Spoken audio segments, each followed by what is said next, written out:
Oh my goodness, I forgot to turn the camera around. Hey guys, what's up? Nice to see you guys here. I got all dressed up for you. Right now my wardrobe consists of basically night pajamas and day pajamas, and these are my day pajamas.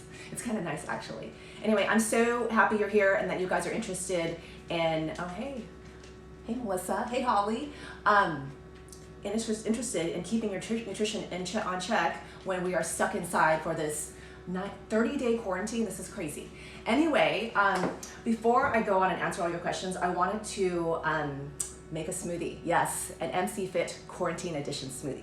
So what this consists of is whatever you basically have in your kitchen and stuff that you could probably get on the shelves. I think it's crazy, don't you guys, that you go to the stores and the pasta, the chips, and the frozen pizza all gone, but you go to the produce section and there's like fresh spinach and fruit. You go to the supplement aisle and there's protein powders and all that good stuff, flax and chia, but hey, that is good for us, right? So if you aren't already doing smoothies, maybe now is the time to start. What else do you have to do, right? Maybe you can count on one healthy habit during this time and have a smoothie every day. So I'm gonna show you how to make it with whatever you have on hand. So I put on my counter, can you see back there, everything that I have. I'm out of almond milk, really sad, so I have water, okay? Once you put everything in there, it's not gonna taste funny. It's not gonna taste bland, so use water. I'm gonna go ahead and pour that in there. So I've got my blender, thank God. Open up this water. I like to do 2 servings at a time so that the next day I can just grab it and go. Usually smoothies stay good for 24 to 48 hours, so pouring it in.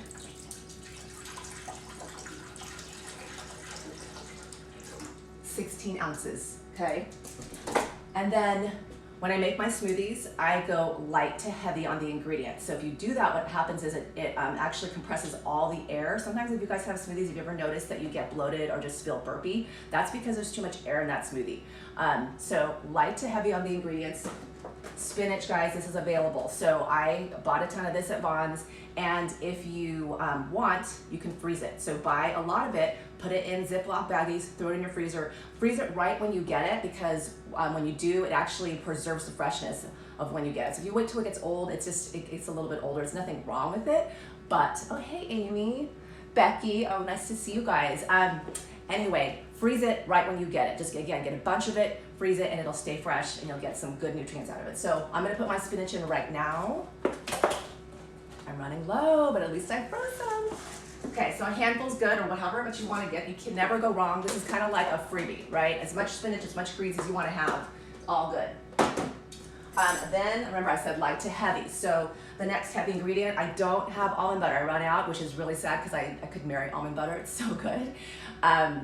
But peanut butter would be my next choice. I don't like to have a lot of peanut butter because it is highly allergenic and it's more inflammatory than other nut butters like cashew butter or almond butter, although it has the same killer profile and it also has good fat. So making do with whatever we have, guys, right? I'm gonna add this, and since I'm making 2 servings, I'm gonna go 2 tablespoons of this. So again, take your tablespoon. Sometimes I do a little bit more and I like to lick the spoon. I'm gonna throw it right in there. Throw it right in there. Okay, the funniest thing is when I make smoothies and I bang the spoon on the side. Easton, it's like Pavlov. He comes running. I'm gonna show you guys. Look who's waiting right there. He's waiting. Like he thinks he's gonna get some peanut butter right now. Not right now, Easton. I'm not gonna show that habit to all these people that are watching because it's not sanitary. All right, so I've got 2 tablespoons of peanut butter in there, and then I'm going to add one of my fiber components. So fiber, guys, and healthy omega-3s, flax, chia, or hemp. Yes, I got all the goods. You don't have to have them all. Pick one. Flax is generally readily available, and you can freeze this stuff again, guys. Look, it says here, can be frozen to extend shelf life. So it's good for 3 to 4 months on the shelf. If you want to cut this in half and put it in an airtight container, throw it in your freezer, you'll have it forever. Okay, so that's going in next. 2 tablespoons, right there, getting all that good fiber. Sitting around not moving sometimes can cause issues down at the other end. I'm not going to talk about that today, but we want to make sure that's all going. And then protein. So I may not have enough toilet paper, but I have enough protein powder to survive for probably 2 years.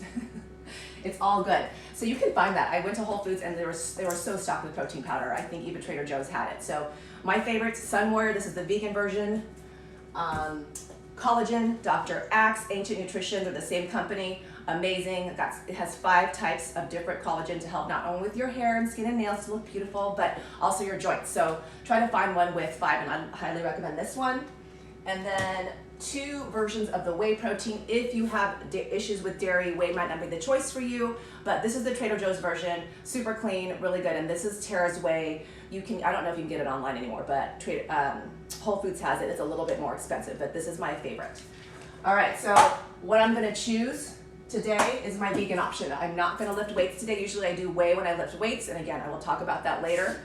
I'm gonna add 2 scoops, because that's 2 servings, into this guy right on top, compressing all that air down.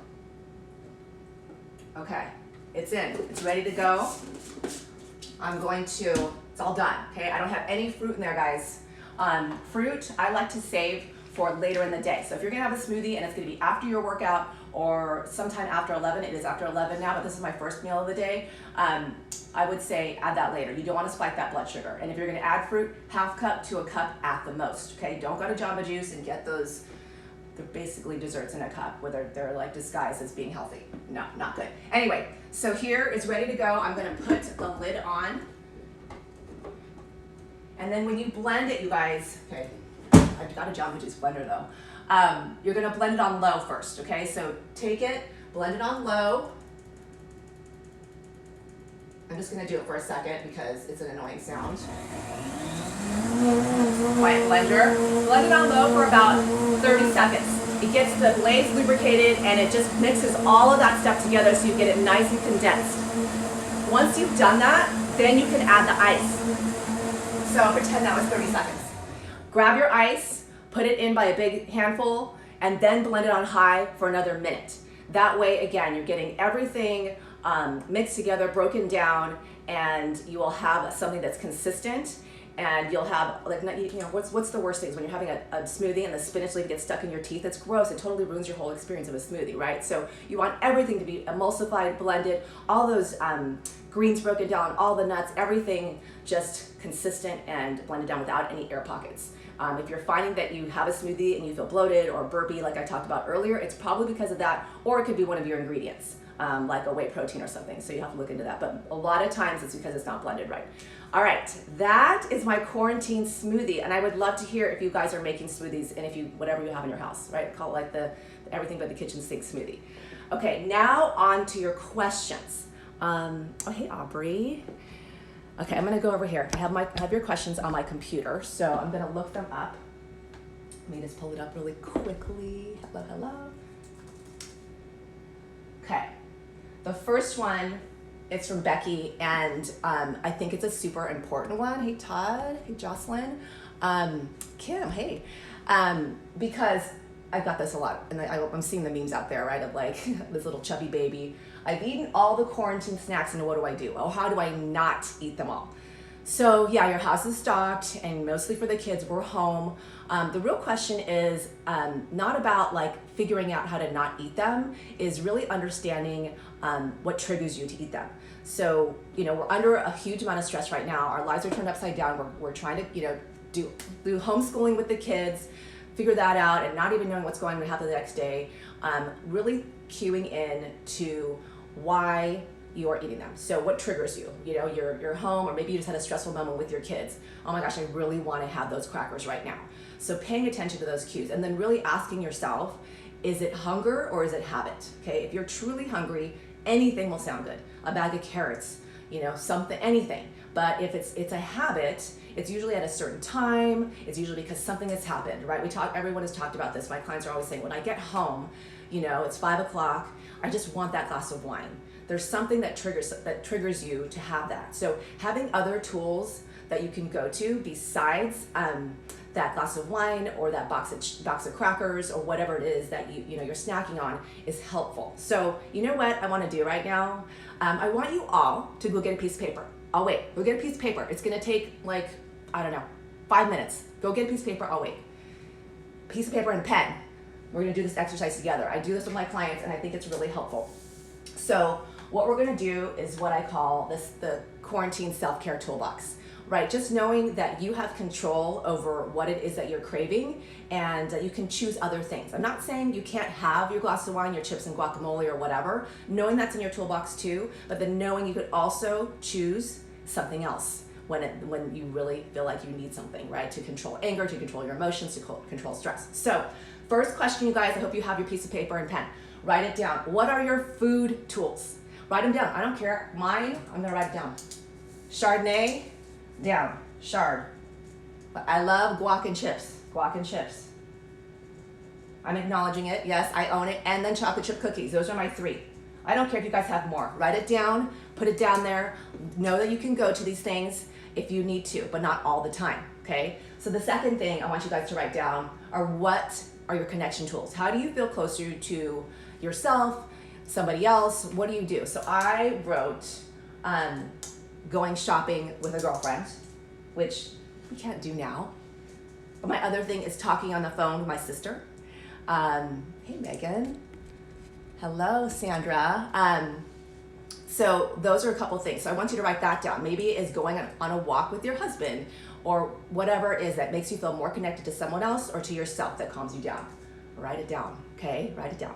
All right, the next one are calming tools. How do you feel calm? So for me, it's taking a long leisurely walk with my dog, or it's listening to a podcast, or listening to Headspace, meditating. That's how I feel calm. I feel the stress melt away. So what do you guys? Again, write it down. Let's go with your calming tools. That's number 3. Number 4, how do you laugh? What is your laughter tool? So I like watching shows on Netflix.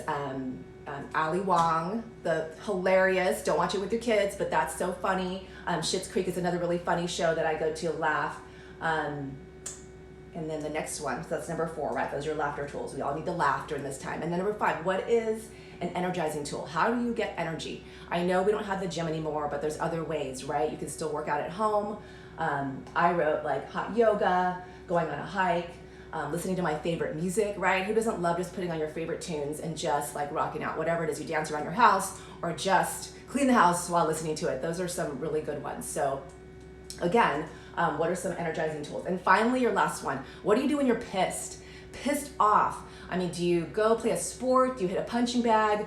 Call your friend to vent? Mine is lifting weights, going to therapy, going running. So if you have all these tools at your disposal at any time, you guys write them down, put them somewhere you can see, put it in your phone, choose something else, right? One day, fine, go to your Chardonnay, chips and guac, whatever it is, know that you have control over that and you can do it, it's a choice. But what if you go to something else next time? You know what? I am going to watch Schitt's Creek now because I want to wait and not have that Chardonnay.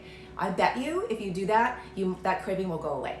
So again, knowing what your tools are and then staying in control of those cravings and not letting it have control over you. Hi, Mabel. Hi, Sylvie. Yes, Kim, watching Schitt's Creek with me. That brother, that's my favorite character. He's so funny. If you guys don't watch it, you're going to watch it now.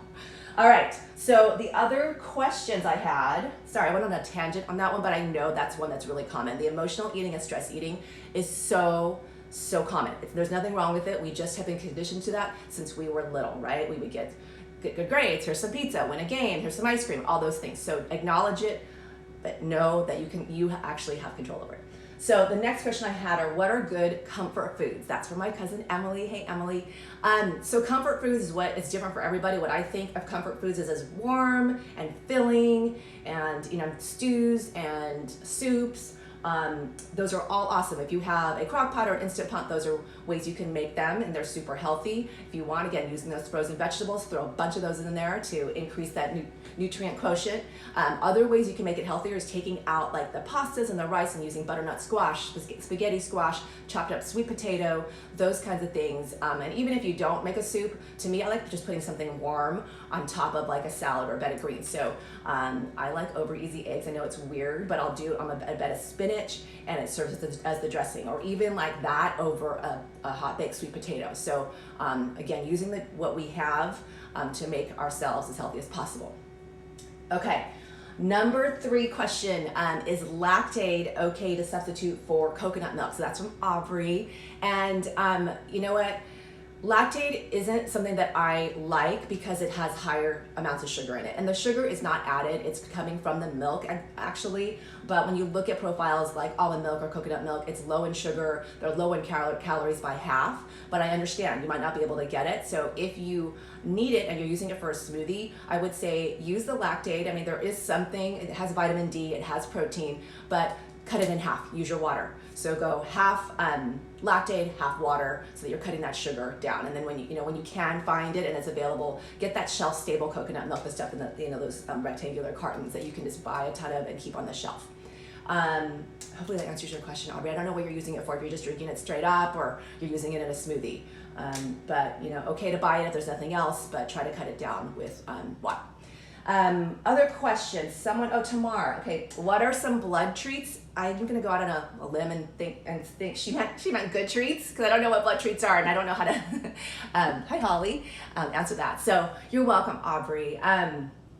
Aubrey's amazing. She actually has tomorrow at 9:30 a live workout. If you guys don't know her from Stride, she is amazing. So go watch her and get your workout on. Anyway, good treats. So it depends, right? If you're a savory person, some of the treats that I like to go to are popcorn. Make sure the popcorn is olive oil popcorn, not canola oil. That's high in inflammatory oils and GMOs. And I like to mix it with some sort of like flavored nuts. So let me see. Actually, I might have some in my pantry. Yes, these, I don't even know if you can get them anymore. I have a stock supply of them. And I mix it with the popcorn and I shake it all up and it's kind of that savory treat. Jerky, you can throw some of that in there. Just like kind of like make a big trail mix with a bowl of popcorn. Popcorn is one of those treats where you can have 3.5 cups of it and it's like 110 calories, really low in fat, and there's not a ton of, there's no sugar in it, and a lot of, it's not high in carbs. So, and it has fiber. So it's a better form of a treat. If you're thinking savory still, there's a product called Jill's Crackers or Mary's Gone Crackers. Let me look at my pantry. Yes, got the Mary's. Again, high in fiber. It's got seeds, hemp, chia, all that stuff. You can use that. Use salsa, hummus, rice cakes. I like topping my rice cakes with the Kite Hill cream cheese. It's a non-dairy cream cheese. Sometimes a little bit of cinnamon and some apples, or topping that with your nut butter, almond butter. Oh my gosh, I miss you, almond butter. And slicing up some strawberries or whatever and making that a little treat there. For sweet treats, sometimes I'll go Greek yogurt and I add a scoop of collagen powder in there that's vanilla or chocolate flavored, mix it all up, and it's kind of a little bit sweet. I add some cocoa nibs. And I love that. I don't know, it's filling, but you also kind of feel like you're having a frozen yogurt. The other is Lily's Chocolates. I know I have this.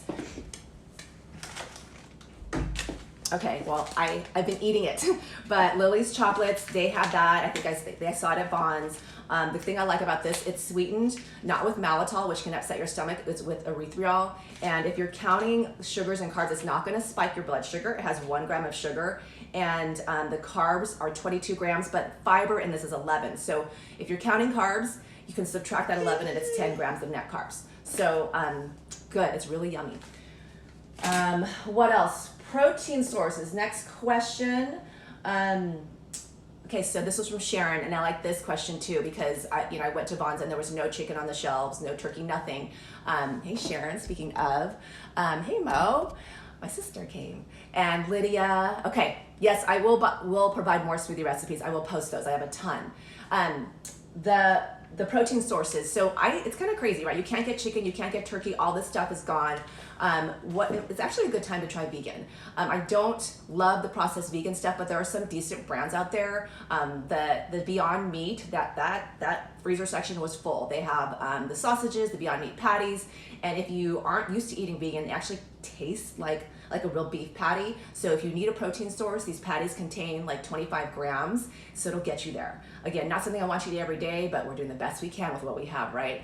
Amy's frozen vegan options are generally really good. There's no soy, not a lot of preservatives, so that's another option you could try. Beans are a great source of protein. Make sure you're also adding some sort of starchy carb with that, complex carbs. So brown rice, quinoa, sweet potato to make it a complete protein. Beans are weird because they're part carb, they're part protein. Sometimes we don't digest them as well. So that are canned tuna. What else? And there's some frozen stuff like Applegate Farms, Tribali Foods, if you can find it, has great frozen type of meats. Look for, if you're looking for meat, 100% grass-fed on the label, okay? Because otherwise it's not as high quality. But again, don't worry if it's not organic. Don't worry if it's conventional. If that's what you can get it. What else? Salad options. If you can't find salads, well, I have been able to find salads, but if you are stuck, again, it's really just about can you add the greens to whatever you can. So frozen greens, chop them up, put them in your soups, put them in whatever pasta you're making, in the sauces.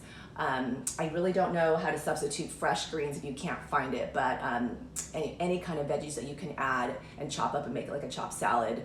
You can roast veggies and save those. It'll keep them stable longer too. What else? I think that was it on the questions I received ahead of time. Oh, fine. Oh, yeah, one more. This is not really a nutrition question. It is a workout question. And this is, if you are short on time, do you do cardio or weights? So I say a combination of both, right? Most of us, or some of us, don't have weights at home. If you are short on time, you have 30 minutes or even 20 minutes or even 15. A HIIT type of workout where you're going 30 seconds hard on some sort of plyometric and you're doing a body weight move. So it could be a push-up, it could be a crunch, it could be, some sort of shoulder pull down where you're really just engaging your muscles and squeezing as hard as you can and working as hard as you can for a short amount of time is going to help you maintain your strength and keep your metabolism going and burn calories for a long time afterwards. I'm trying to see if I missed anybody's questions. Yes, smoothie recipes, I'll do that. Okay, Mabel, you told me a funny joke about, what did you say? I told Tony I wanted to do is choose what restaurant to order dinner from and what wine to have for dinner tonight. Funny, yes, you know what? I don't want you guys to be perfect. It's a stressful time, right? If you put the pressure on yourself to be perfect and go through a cleanse or whatever right now, it's just too much. Just be consistent, right? Pick 1 or 2 healthy habits that you can follow and stick to through this time, and it will get you through. For me, it's the smoothie and it's the intermittent fast. I fast 14 hours a day. You don't have to do that, but that or just, you don't need anything to fast, right? You can go 12. If you've never done before, try 10. Health benefits are abundant. If you go out there and you Google it, you will see, and I will save that topic for another time because I don't want to take up all of your time, but yes. The smoothie, if you can incorporate that, that would be awesome. Let's do it, guys. A smoothie a day. We're going to be stuck inside for 30 days. Can we do it for 30 days? And I'll provide some smoothie recipes, and I'm here for you.